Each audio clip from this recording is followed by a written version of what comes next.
বন্ধুরা ABTA test পেপারের আমরা 159 180 পেজের গ্রামার আজকে আলোচনা করব। যারা আগেগুলি দেখনি অবশ্যই দেখে নিও প্লেলিস্ট থেকে। চলো শুরু করি।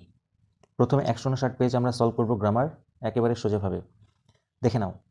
Dash United States collected their third successive women's 400 meters rally world championship title dash dominant fashion on Sunday। বন্ধুরা ইউনাইটেড স্টেটসের আগে সবসময় দি বসে, দ্য ইউনাইটেড স্টেটস, তাহলে উত্তরটা হবে কি The United States collected their third successive women's 400 meters rally world champions title in dominant fashion, অর্থাৎ কর্তৃত্বপূর্ণ ফ্যাশনে। আচ্ছা, ahead of Jamaica and Britain, Jamaica এবং ব্রিটেনের সামনে, ahead এর পরে of বসবে। fill in the blanks with appropriate form of verbs। বন্ধুরা এটা করার আগে তোমরা অবশ্যই পুরোটা দেখে নেবে এটা পাস্টে আছে না প্রেজেন্টে আছে, তাহলে বুঝতে সুবিধা হবে। চলো দেখে নিই। she decided, অর্থাৎ এই যে ঘটনাটা বলছে এটা পাস্ট টেন্সে হবে। এবারে আমরা কি করব? know that, knew that, knowing that।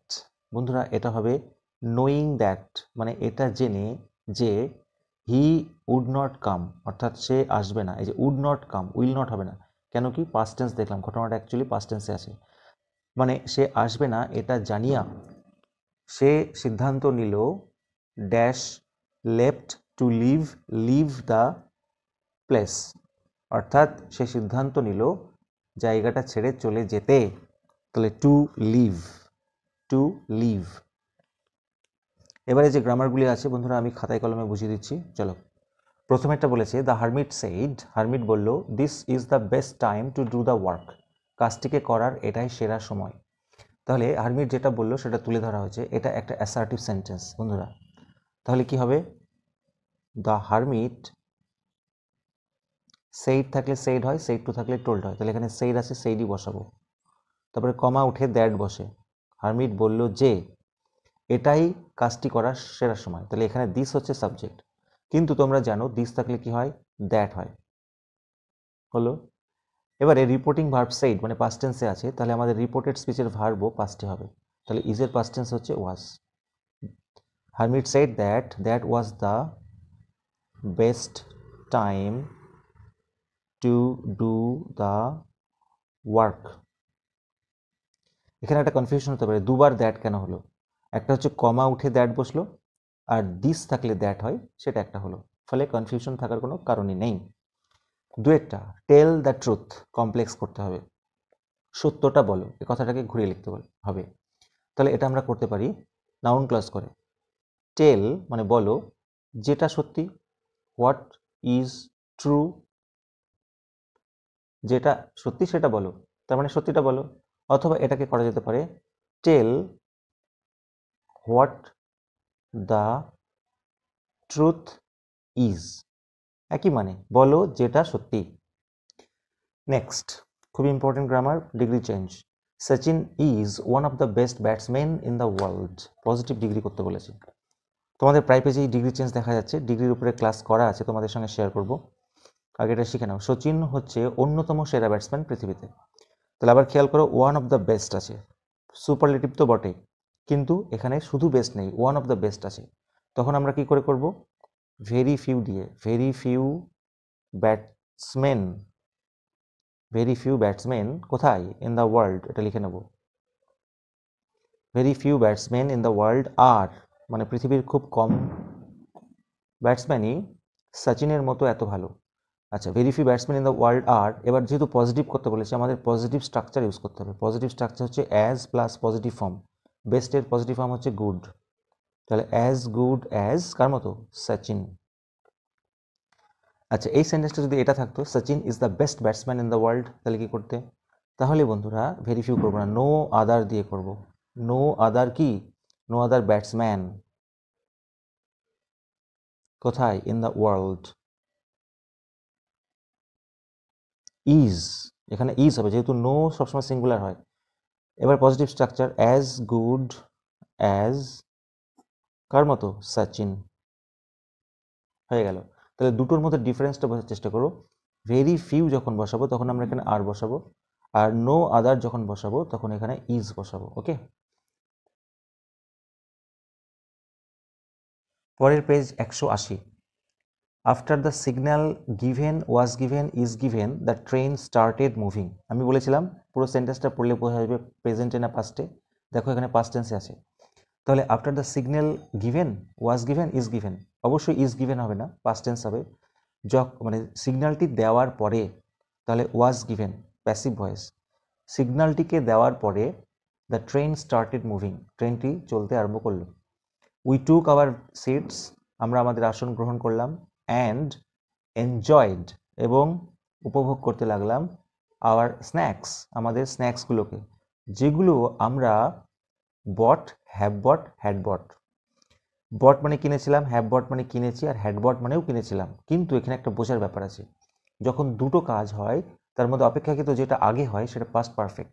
বলছে আমরা সিটে বসলাম এবং এনজয় করলাম সেই স্ন্যাক্সগুলোকে যেগুলো আমরা আগে কিনেছিলাম। তাহলে এই যে কাজটা হয়েছে এটা বন্ধুরা পাস্ট পারফেক্ট, অর্থাৎ হ্যাড বট হবে। Fill in the blanks with appropriate article and preposition. Hours is dash HS school. বন্ধুরা খুব ইম্পর্টেন্ট, এইচএস। দেখো এটা কনসোনেন্ট আছে কিন্তু উচ্চারণটা কিন্তু এ দিয়ে শুরু হচ্ছে, এইচ। তাহলে কি হবে এখানে? অবশ্যই অ্যান হবে। বলছে আমাদের স্কুলটা হলো একটা HS school, which caters dash the knowledge of a large number of students. এখানে বন্ধুরা ক্যাটার্সের পর ফর বসাবে, caters for the knowledge of a large number of students. তারপর বলেছে they come dash different villages surrounding the school, তারা আসে স্কুলের চারপাশের বিভিন্ন গ্রাম থেকে। তাহলে দে কাম কোথা থেকে আসে? ফ্রম, তারা আসে ডিফারেন্ট ভিলেজ থেকে। তারপরে যে গ্রামারগুলি আছে আবারও তোমাদের হাতে কলমে বোঝাচ্ছি। Give it two your headmaster, voice change. দেখে অদ্ভুত মনে হচ্ছে, ভয়েস চেঞ্জ কী করে করবো? কোনো ব্যাপার না। দেখো এখানে তোমরা নিশ্চয়ই শিখেছো ক্লোজ দ্য ডোর, এটা লেটের নিয়মে কী করে করতে হয়? Let the door be closed. সেরকমভাবে এটাকেও করে ফেলবো। কিভাবে? দেখো, গিভ হচ্ছে ভার্ব, ইট মানে অবজেক্ট, ইট হলো অবজেক্ট। বলছে এটা দাও, যেমন ক্লোজ দ্য ডোর সেরকম গিভ ইট। তাহলে বাকিটা এক্সট্রা করে নাও। তাহলে এটা লেটের নিয়মে কী হবে? লেট প্রথমে বসে, তারপরে অবজেক্ট আগে বসে, লেট ইট, তারপরে বি যোগ হয়, তারপরে ভার্বের third form give, gave, given. Let it be given কাকে? To your headmaster. এটা যা আছে বসিয়ে দাও। তাহলে উত্তরটা কী হলো? Let it be given to your headmaster. Complete. একটা খুবই কমন ন্যারেশন চেঞ্জ যেটা আগে বারবার করা হয়েছে। What have you written father?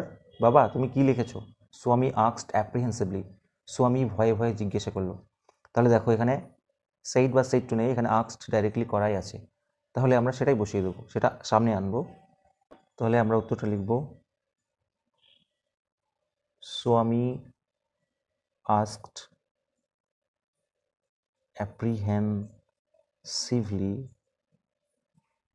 আচ্ছা, স্বামী কাকে জিজ্ঞাসা করলো বন্ধুরা? ফাদারকে, তাই না? বাবাকে। তাহলে এই যে বাবাটা লেখা আছে এটা আমরা এখানে সরাসরি লিখে দেবো, স্বামী আস্কড ফাদার বা হিজ ফাদার। স্বামী তার বাবাকে ভয়ে ভয়ে জিজ্ঞাসা করলো।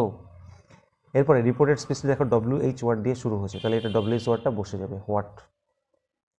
তারপরে সবসময় সাবজেক্টটি আগে বসে। বলছে তুমি কি লিখেছো?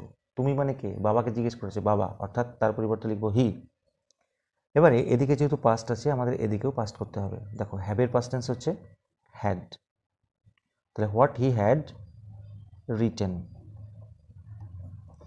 মানেটা কি হলো? স্বামী আস্কড হিজ ফাদার অ্যাপ্রিহেন্সিভলি, স্বামী তার বাবাকে ভয়ে ভয়ে জিজ্ঞাসা করলো সে কি লিখেছে। তাহলে বন্ধুরা অনেকে কি করে এই ফাদারটাকে না লাস্টে বসিয়ে দেয়, এভাবে করলে হবে না। তোমাদের তো বুঝতেই পারছো যে কাকে জিজ্ঞাসা করেছে, তাহলে আমাদের এখানে লিখে নিতে হবে স্বামী asked his father. Okay, next একটা গুরুত্বপূর্ণ complex sentence. They looked like lost children, তাদেরকে দেখতে লাগছিল হারিয়ে যাওয়া শিশুর মতো। তাহলে এটা কমপ্লেক্স করলে এরকম হবে, দে লুকড, তাদেরকে দেখতে লাগছিল যেন, as if they were lost children. এখানে বলেছে তাদেরকে হারিয়ে যাওয়া শিশুদের মতো লাগছিল, তাহলে তাদেরকে দেখতে লাগছিল যেন তারা হারিয়ে যাওয়া শিশু। এক কথায় তাদেরকে হারিয়ে যাওয়া শিশুর মতো দেখতে লাগছিল। এটাকে আরেকভাবে কমপ্লেক্স করা যায়, they looked like children who were lost, এভাবে করা যায়, তবে এটা বেটার। বন্ধুরা এই ছিল আজকের ভিডিও, ভালো লাগলে অবশ্যই লাইক করো, চ্যানেলে নতুন হলে সাবস্ক্রাইব করো। Thank you so much.